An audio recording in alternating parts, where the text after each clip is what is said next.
नमस्कार। योग भारती परिवार में आपका हार्दिक स्वागत है। आज हम आपको भ्रामरी प्राणायाम का अभ्यास कराने वाले हैं।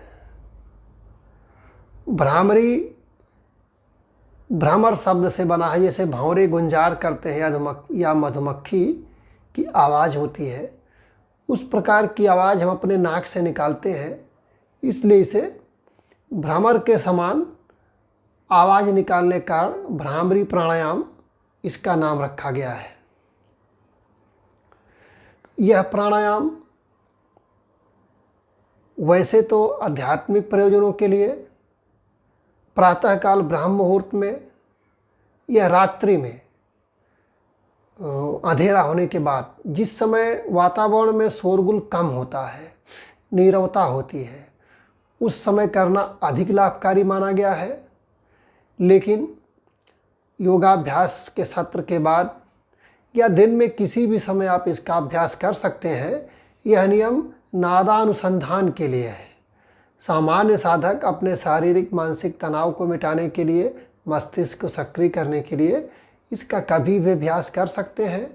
पेट बहुत भरा ना हो तो ज़्यादा ठीक रहेगा, यद्यपि भोजन के बाद भी इसका अभ्यास कर सकते हैं। अब हमारे साथ साथ आप भी इसका अभ्यास करें। इसका अभ्यास करने के लिए आपको सन्मुखी मुद्रा बनानी चाहिए। कुछ लोग किसी भी प्रकार की मुद्रा में इसका अभ्यास करने लगते हैं, उचित नहीं है वह। अगर आप सन्मुखी मुद्रा बनाते हैं तो इसका और अच्छा लाभ मिलेगा। शास्त्रों में सन्मुखी मुद्रा में ही इस प्राणायाम को करने का निर्देश दिया गया है। सन्मुखी मुद्रा बनाने के लिए दोनों हाथों को आप ऊपर उठाइए। ये दोनों कंधे के सीध में होने चाहिए। ये घूम के आप देख भी सकते हैं। और देखिए, एक तो आप इन दोनों उंगलियों से आँख को बंद करना है और अंगूठे से ये कान का जो पलक है, कान के ऊपर का जो एक छोटा सा फाटक है, उसको दबाना है। कान में अंगूठा नहीं घुसाना है। तो इसको दबाएंगे, यानी अंगूठे से कान बंद करना, इन दोनों उंगलियों से आँख बंद करना और ये नीचे रहेगा।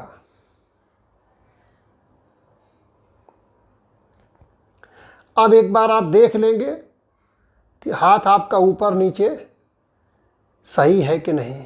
फिर आप प्रारंभ करेंगे। धीरे धीरे गहरी सांस भरें।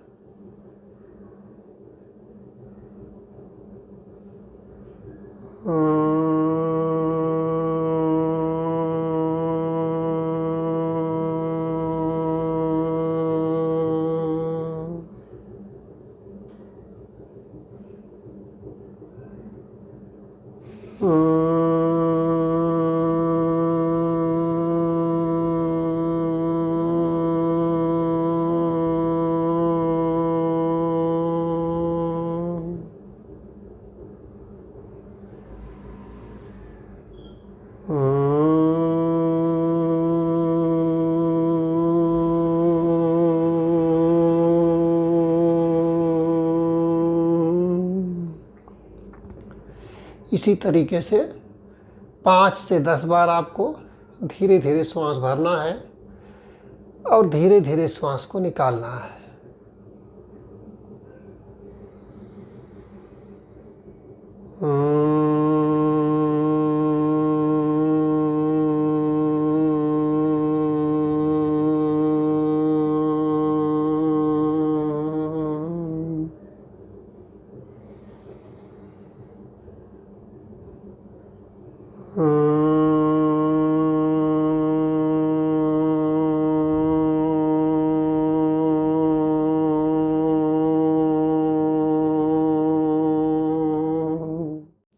इस प्रकार 5 से 7 बार आपको करना है।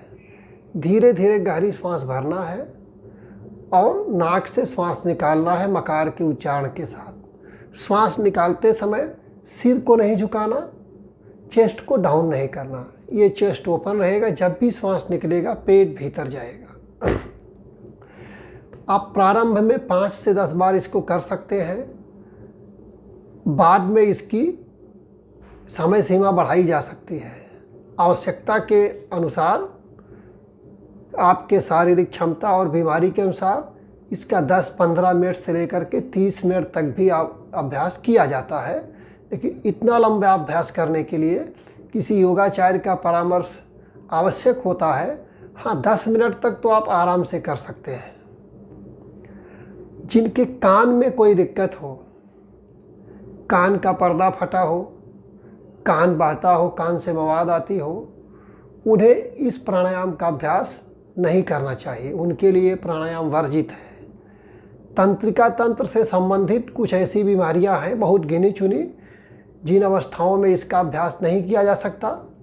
सामान्यतया इसके अलावा सारे लोग इसका अभ्यास कर सकते हैं। इसके अभ्यास से आपका मानसिक तनाव कम होता है, नर्वस सिस्टम को भी रिलैक्स मिलता है, जिसके फलस्वरूप चिंता, अनिद्रा, बेचैनी, भय, घबराहट और रक्तचाप जैसी बीमारियां कंट्रोल में आती हैं। भ्रामरी प्राणायाम के अभ्यास से शरीर के टिश्यूज़ हैं वो बड़े शीघ्रता से स्वस्थ होते हैं। इसलिए किसी सर्जरी के बाद में इसका अभ्यास अत्यधिक लाभदायी माना जाता है।